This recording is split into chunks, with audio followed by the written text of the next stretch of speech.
Hey, what's good, y'all? Top of the morning. Real quick, I wanted to touch on Errol Spence and Terence Crawford. Apparently they have a fight coming up. I believe they're talking sometime October this year. Well, at least I hope, that's what's gonna go down, what I mean, the sooner the better. But it's a highly anticipated fight that people have been clamoring about and wanting to see for some time now. Probably the biggest fight in boxing right now. And it's a lot of things being said, and it's a lot of friendships or so-called friendships being broken up behind this fight, and the politics behind these fighters. And let me just say, both of these fighters are great fighters. All right, let's just make that clear right now. Both of these fighters are great fighters. Um, what I don't like, or what I have an issue with, is um, some of these Errol Spence fans. They seem to be so emotionally involved or intertwined with Errol Spence that they can't see the reality of shit. And that's very toxic. That's some unhealthy shit right there. You know what I mean? And it's not good for the sport. You know what I'm saying? Because people are you know uh, that type of toxicity can cause somebody to get hurt, man. You know what I mean? Before the fight, after the fight, during the fight. You know what I'm saying? You can't even cheer for who you feel might win for the sake of the thought of somebody potentially taking off on you. You know what I'm saying? Or something like that. You feel me? You don't even know. I mean, that's just how serious I see this getting. You know what I mean? And it's crazy. Um, so apparently James Toney and Roy Jones, who were just recently inducted into the Hall of Fame, uh, they started out, I believe, at the 154 pound weight. They started out in the I think it was super welterweight at 154, and as we all know, Roy Jones and I believe James Toney started out at 154 too. He could have started at 160, but I know that they end up moving up and ending up in heavyweight. Well, Floyd fought one fight at heavyweight and he gained the title from what was his name? That heavyweight, the Mexican Ruiz. What was his first? I don't know, but y'all know who I'm talking about. And Floyd dominated him or whatever, and he came back down to light heavy, and he fought Antonio Tarver, which I never agreed with. I don't know why he was flipping back and forth with his weight like that late in his career. I think that was the biggest mistake that he made, and he should have just retired after that, after the Ruiz fight. But nevertheless, Roy's a warrior. He wasn't scared of a challenge, unlike some of these fighters today. And I'm not going to say no names, but it's a lot of politics going on today with these fighters fighting each other, and it wasn't like that when I was coming up. It wasn't all this confusion and all of this nonsense that's going on right now. So I'm not used to this. But I just want to say, for people who are saying things like James Toney is punch drunk and his word don't mean nothing, and Errol Spence is a better fighter than Roy Jones and James Toney, y'all gonna have to explain that shit. Because I don't know if somebody joking or playing a game, or is it? I don't know, or just playing out hating, or just in a feeling like what? Hold up now. Somebody that hears this, anybody but a dead body, somebody gonna have to explain that shit and make that shit make sense to me, please. Because if you can make it make sense, I'll say, okay, I see where you coming from, man. You do have a point. But me knowing what I know about boxing, it's no way that a guy who hasn't even dominated one weight class yet, okay, he has to beat Terence Crawford in order to become undisputed. Now, if he beats Terence Crawford, which I think that it can go both ways, but I think Spence gonna pull it off, man, because you can't bet against a guy like that. But with all that he's been through, but I mean, like, I mean, like, dominating one weight class, man. I mean, dominating. At the same time, Terence Crawford is dominating this weight class too, as he did at 130, as he did at 135, as he did at 140. Huh?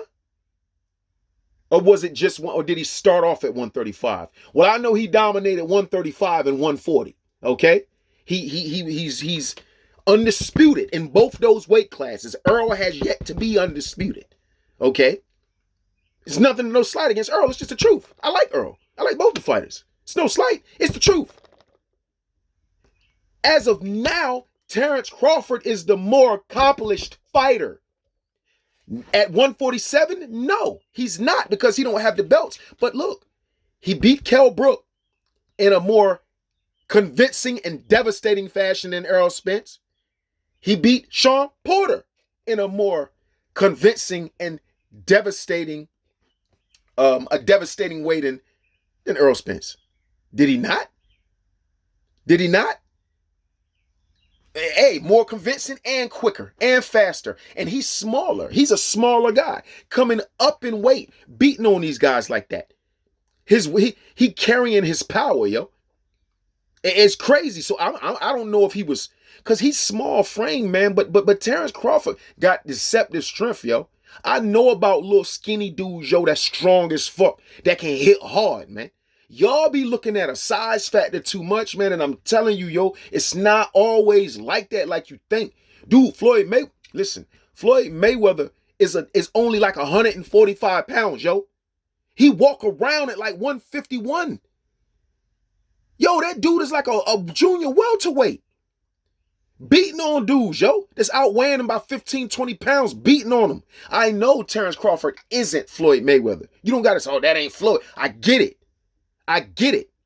But Floyd is human too. It's people, it can be a next Floyd Mayweather. It can be a few of them. You know what I'm saying? You know, I say nobody do it better than the originator, but I'm just saying, man, it's people, you know, coming up. Floyd always say, you know, records are made to be broken and all that shit. Whether he mean it or not, he still say it. So, you know, I think people need to reevaluate the situation and think before they speak, man. That shit is like absurd. That shit is absurd. And once again, I like Errol. I'm even picking him to pull this shit off. But you can't sit up there and talk about he a better fighter than both of them. Are you fucking serious? Are you fucking serious? You think Errol Spence would have beat?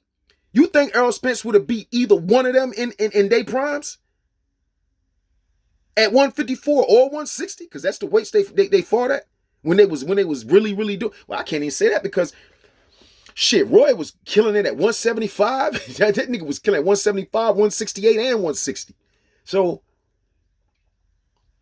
you think Errol Spence, that has little versatility. You already know what he gonna come with. He's a southpaw fighter. He's a pressure fighter. He gonna rock you to the body. He gonna bang the shit. He gonna keep that jab out there. Then he gonna come downstairs. He gonna keep coming downstairs till you start protecting downstairs. Then he brings it back up top. That's what he do. Jab, body, head. Jab, jab, jab, body, head. Stiff jab, jab, jab, body, head. That's what he do. That's what he do.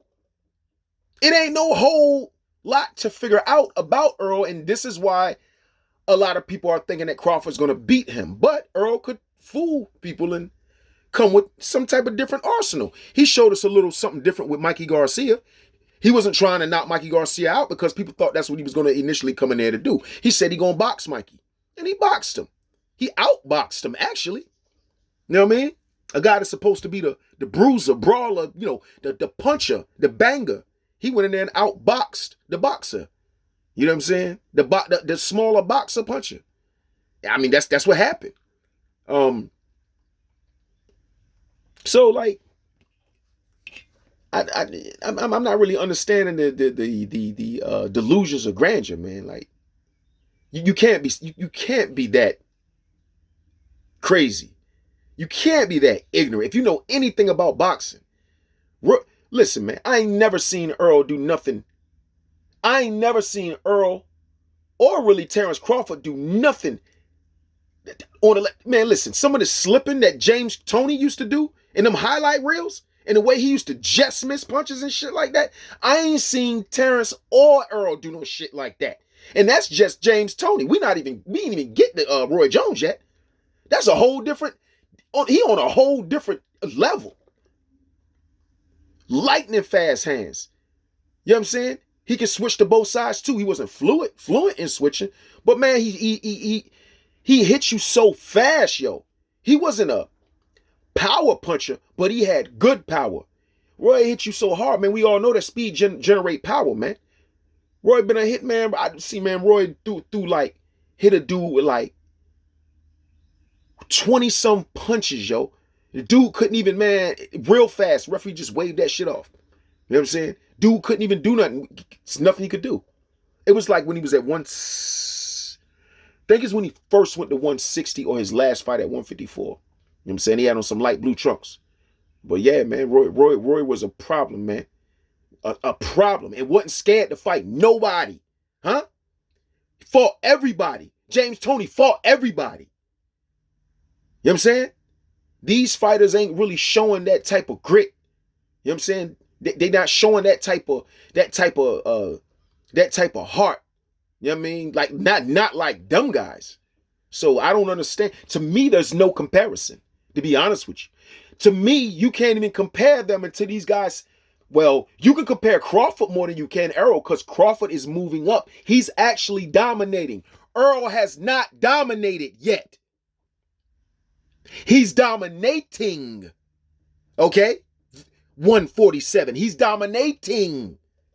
Terence Crawford is dominating. But he dominated 135 and 140 because he became undisputed. Errol has yet to do that. He has to beat Terence Crawford. That's just the truth. Then you can say he dominated one weight class, and guess what? He still won't have the accolades as Terence because Terence dominated 2 weight classes already. It's just facts. That's why he's pound for pound number one. Number one or number 2? I think he's still at number 1. He's over Errol Spence because of the weight division he's dominated and became undisputed in. So you can think what you want, you can feel whatever way you want, but the facts are facts, man. You know what I'm saying? They say, what Floyd say? Men lie, women lie, numbers don't. It's just, it is what it is. Is Errol does he have more of a bigger fan base than Terence Crawford? Absolutely. Hell yeah. Would he sell out an arena more over Terence Crawford? Hell yeah. Absolutely. He got Dallas, he got Texas backing him. The biggest fucking state in the United States. You serious? Really? Of course. Of course. Then you got the Charlos right there with him, so, you know what I'm saying, they're big names. Of course they're going to have more support. Look, you talking about Nebraska, Omaha. How many fighters came out of Omaha? So come on, man. Like, come on, man. Just stop it, man. Just stop it, yo. You know what I'm saying? But I'm going to tell y'all this. You can't underestimate Terence Crawford, man. That skinny motherfucker is strong. Okay? I done seen people like him. Listen, people, all right. And these people with this size shit, you think it don't always mean shit, yo. It do sometimes, but not all the time.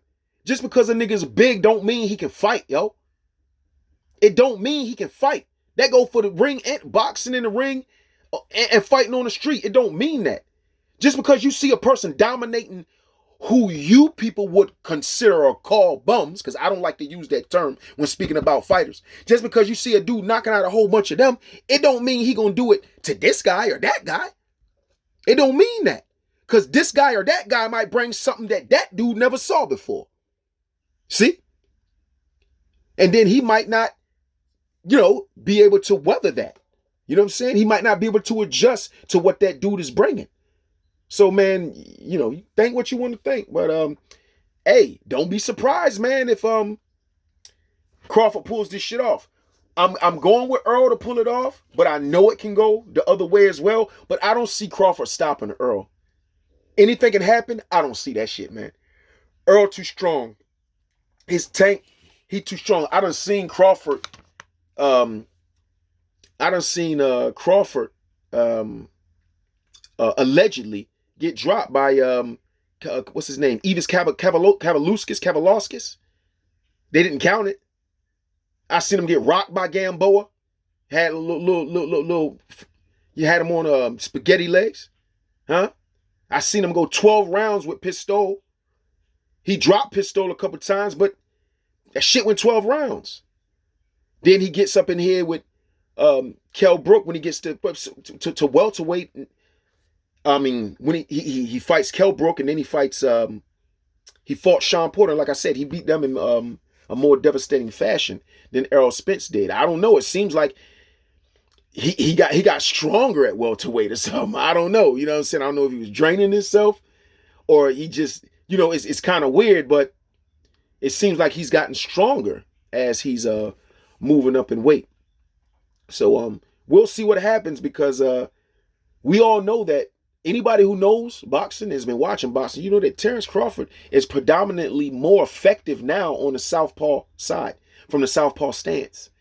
He doesn't stay in that right-handed position too long. Do you think that he's a better southpaw in a southpaw stance than the original southpaw fighter? Because Crawford ain't an original southpaw. That's just his dominant style now, I believe.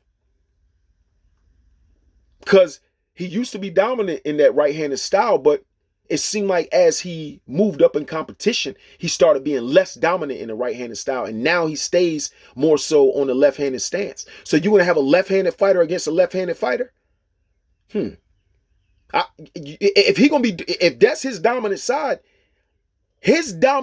I still don't think is better than Earl's. But I don't know, because I haven't seen Earl. I don't think I've seen him fight a southpaw yet. So I don't know how that's going to look. I don't think, has Earl fought a southpaw? I don't know. I have to go back and look, but I think Earl's southpaw is going to be better than Terrence's southpaw, simply because that's Earl's natural style, his natural stance. You know what I'm saying? That's what he do. He don't switch to righty. He stay there. You know what I'm saying? So he's used to that. You know what I mean? So we're going to see. We're going to see, because he definitely ain't, he's not beating, he's not going to beat Errol. Terence Crawford is not going to beat Errol Spence from the right-handed, the conventional position. No fucking way. No fucking way. No fucking way. If he do it, it's going to have to be from the side that he's gotten more comfortable, grown to be more comfortable with. That's the only way I see it happening. And if Crawford does pull it off, he's going to pull it off by decision. All that knocking out Earl shit, Earl too strong, man. He got to really, really come with some shit. If Charlos and them can't knock that man down, yo, and he be going banging back and forth, if they can't do, you ain't telling me that Crawford hit harder than Charlo. You not, now he got some pop, but he not hitting harder than no goddamn Charlo, man. Y'all, come on, man. Come on now, let's be reasonable here. Let's make sense. You feel me? But yeah, I'm about to make me some money off some people on this one. You know what I mean? Let's keep this shit boxing, man. I don't want to see nobody get hurt behind no fighting, man. Behind something that's supposed to be fun. Let the best man win at the end of the day. Black Dr. Phil, I'm out.